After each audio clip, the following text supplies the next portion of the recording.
이 세상 모든 것은 변한다. 그러니 이 세상 모든 것은 변한다고 주장하는 진화론 또한 변한다. 그래서 현대 진화론은 춘추 전국시대라 불러도 좋을 만큼 치열한 논쟁으로 점철돼 왔다.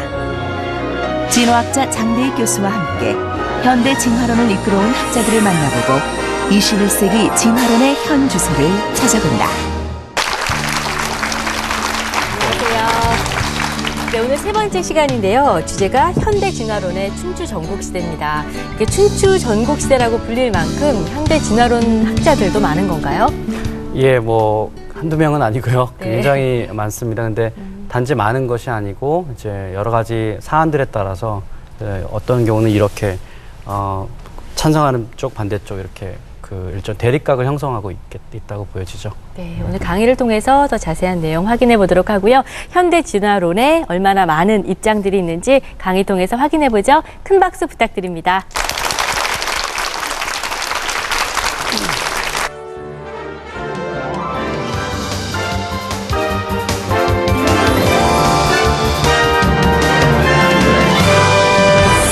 예, 강의 시작하기 전에 한번 제가 질문으로 시작을 하고 싶은데요. 세상에 많은 라이벌들이 있지 않습니까? 그 라이벌 중에서 뭐 라이벌하면 가장 먼저 떠오르는 그런 뭐 사례가 있을 텐데요. 혹시 뭐 어떤 사례가 떠오르시나요?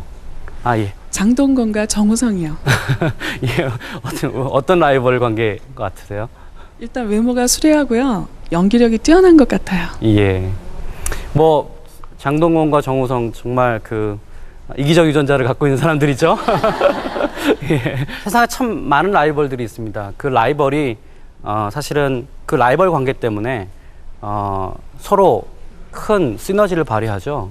뭐 사실 우리가 제일 먼저 떠오를 수 있는 거는 아마 아사다마와 김연아일 겁니다. 여자 그 피겨스케이팅이 이렇게 아름답고 이렇게 정교한 기술로 발전할지는 사실은 많은 사람들이 예측을 못했는데 이 두 사람이 정말 동갑내기고 주니어 시절부터 계속해서 이제 경쟁을 했지 않습니까? 뭐 우승하기도 하고 다른 사람이 우승하기도 하고 그런 과정을 통해서 엄청난 사실은 진보가 있었다고 보여지죠. 사실 이런 거는 뭐 이런 연예계만 있는 건 아닙니다. 뭐 스포츠계에만 있는 것도 아니고요. 실제로 과학계에도 이런 라이벌 관계는 상당히 많습니다. 그걸 통해서 이제 굉장히 많은 과학 지식이 발전하기도 하는데요. 뉴턴과 라이프니츠는 또 우리가 잘 알고 있는 고등학교 때 우리를 괴롭혔던 것 있지 않습니까? 수학에서 미적분학. 그 미적분학을 누가 먼저 발견했느냐, 누가 먼저 이렇게 고안했느냐를 가지고 또 엄청난 논쟁을 했습니다. 서로 뉴턴과 라이프니츠뿐만 아니라 그 제자들까지 이렇게 진흙탕 싸움을 했을 정도로 굉장한 라이벌 관계였죠. 오늘의 주제는 그렇다면 과연 진화 생물학계에도 이런 라이벌 관계가 있는가라고 하는 겁니다. 그러니까 아까 우리 제목이 춘추 전국시대인데 그래도 그 중에서 뭔가 이렇게 양대산맥이라고 할 만한 사람들이 있겠죠. 진화론의 양대산맥은 이제 한쪽에서는 이제 뭐 그럼 왼쪽이든 오른쪽이든 첫 번째는 이제 리처드 도킨스라고 하는 걸출한 인물이 있습니다. 우리가 2강 때 이기적 유전자라고 하는 그 이론을 편 사람으로 우리가 소개를 했는데요. 동물 행동학자예요. 그래서 뭐 진화론에도 여러 분야가 있습니다만 실제로 동물들이 어떤 식의 행동을 하고 그것의 어떤 진화적인 이유가 무엇인가 이걸 탐구하는 사람입니다. 이쪽에 한쪽에 그런 걸출한 리처드 도킨스가 있다면 다른 쪽에는 스티븐 제이 골드라는 사람이 있습니다. 아마 이분은 이제 오늘 처음 소개되는 분이고 오늘 굉장히 중요한 인물입니다. 스티븐 제이 골드는 미국 사람입니다. 그리고 하버드 대학 교수를 역임했고요. 동물행동학자가 아니고 고생물학자입니다. 고생물학자라고 하는 거는 그 옛날에 그 생물들이 어떻게 살았는지 그리고 쉽게 말하면요. 그다음에 그것이 어떻게 진화했는지를 탐구하는 그런 사람입니다. 2002년에 돌아가셨습니다. 그러나 뭐 이분도 엄청나게 책을 많이 쓰셨는데 그 책을 쓰는 책마다 다 베스트셀러입니다. 근데 재밌게도 아사다마하고 연하처럼 동갑내기입니다. 41년생이죠. 이 둘 간에 그 엄청난 논쟁이 있었고요. 그 논쟁에 수많은 사람들이 개입되어 있습니다. 그 개입되어 있는 논쟁들을 오늘 하나씩 살펴볼 텐데요. 우리가 자연 선택이라고 하는 것이 얼마나 강력한 것인가, 이제 이런 거를 얘기하는 걸 텐데, 그런 것에 대해서 서로 다른 입장을 전개하고 있는데요. 첫 번째 쟁점은 적응이라고 하는 거에 관련된 것입니다. 이런 겁니다. 우리가 그 북극에 가면 북극곰이 있죠, 그죠? 북극곰의 그 털의 색깔은 어떻습니까? 흰색이죠, 그죠? 예. 아마 그 불곰하고 북극곰을 비교해 보면 색깔이 분명히 다를 겁니다. 왜 북극에는 곰의 그 털이 흰색일까? 이제 그렇게 생각을 해볼 수가 있겠죠. 원래부터 희지는 않았을 거예요. 근데 빙하도 희고 눈도 희기 때문에 사실 조금이라도 흰 그런 북극 털을 갖고 있는 곰들이 더 잘 살아남겠죠. 그 다음에 그 털을 갖고 있는 것이 유전된다고 생각해 봅시다. 그럼 우리가 첫 번째 강의에서 보았듯이 진화할 수 있겠죠. 자연 선택에서 진화할 수 있겠죠. 그래서 점점 더 북극에는 흰색 털을 갖고 있는 곰만 살아남게 될 것입니다. 이게 바로 자연 선택에 의한 진화입니다. 그리고 그 흰색 털이라고 하는 것은 바로 우리가 적응이라고 얘기를 합니다. 적응. 어떤 환경에 적응됐다. 이렇게 얘기를 하는 거죠. 인간의 눈을 보시면 엄청나게 복잡하죠. 그래서 우리가 눈을 보고 카메라를 이제 만들기도 하고 그러지 않습니까? 다윈 이전에 살아난 사람들은 이걸 이런 식으로 생각했습니다. 아, 시계를 보니까 시계공이 있지 않느냐.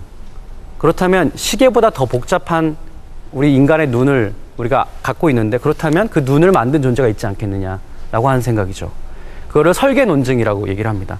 그래서 그런 걸 통해서 사람들이 신이라는 게 존재한다. 왜냐하면 신은 인간의 눈같이 복잡한 거를 만들 수 있는 유일한 존재이기 때문이다. 그죠? 그렇게 생각을 했던 거예요. 근데 다윈은 그렇게 생각하지 않았습니다. 다윈은 완전히 반대로 생각을 했죠. 인간의 눈을 설명하기 위해서 그러한 정신이 먼저 있고 설계가 먼저 있어서 그걸 만든 것이 아니고 아주 자연적인 과정을 통해서 자연 선택이라는 과정을 통해서 덜 복잡한 것에서 더 복잡한 것이 나올 수 있다고 생각했던 거죠. 그래서 제가 그 첫 번째 강의에서 그것이 바로 다윈의 위험한 생각이라고 말씀을 드렸던 것입니다. 그게 바로 인간의 눈도 하나의 적응이다라고 얘기할 수 있는 거겠죠. 그게 뭐가 문제냐? 적응은 그러면 복잡하고 정교한 기능을 하는 게 적응이다라고 얘기한다면 별 문제 없지 않습니까? 뭐가 논쟁이 있겠어요?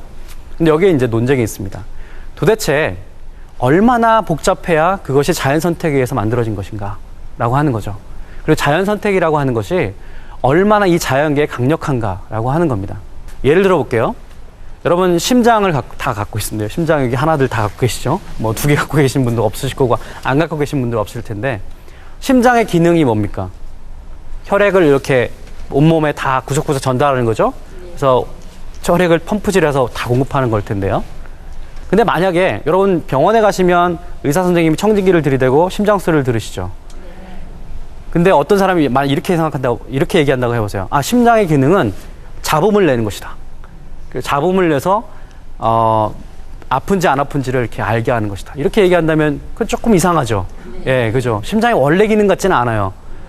그래서 우리가 그 두 가지 기능의 차이를 뭐라고 얘기했냐면 첫 번째 기능, 혈액을 전달하는 기능을 우리가 적응이라고 할 수 있고요.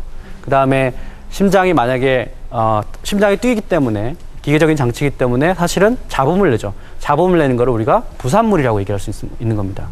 이게 왜 중요하냐면 여러분 이런 구문을 왜 하냐 생각하시겠지만 이런 거예요. 우리가 인간은 다 언어를 갖고 있지 않습니까? 그죠? 언어를 갖고 있는데 그 언어라는 것이 적응이냐, 자연 선택에서 이렇게 의사소통 때문에 생겨난 하나의 적응이냐, 아니면 뇌가 그냥 커지다 보니까 생겨난 부산물이냐, 이런 큰 논쟁이 있습니다. 언어 진화와 관련된 큰 논쟁이 있어요. 그 논쟁에 대해서 한번 생각해 보자는 겁니다. 이건 조금 이따 생각해 보기로 하고요. 왜 이런 논란을 우리가 하게 됐느냐, 이제 그 얘기부터 하려고 합니다. 여기서부터 이제 진화생물학자들이 개입합니다. 에드워드 윌슨이라는 사람이 있습니다. 여기 보시면. 이 세상에 존재하는 그 수많은 동물들의 아주 그 놀라운 기능들이 있지 않습니까? 그죠? 아까 얘기한 인간의 눈 같은 거를 포함해서 어떤 행동, 그런 행동들을 쭉 이렇게 나열하면서 그런 것들이 다 어떤 기능들을 갖고 있는데 그런 기능들을 갖고 있는 거는 다 거의 다 자연 선택으로서 만들어질 수밖에 없다. 이렇게 얘기를 합니다. 어떤 놀라운 기능, 복잡한 기능, 정교한 기능을 하기 위해서는 다른 방도가 없다는 거예요. 자연 선택이라고 하는 그 메커니즘밖에, 그런 기작밖에 적용될 수 없다고 얘기를 했던 거죠. 그래서 많은 사람들이 여기에 영감을 받고 그러면 인간의 마음과 행동도 그렇게 자연 선택의 원리에 의해서 설명해보자. 이렇게 이제 탐구를 하기 시작했습니다. 근데 문제는 여기서 비롯됩니다.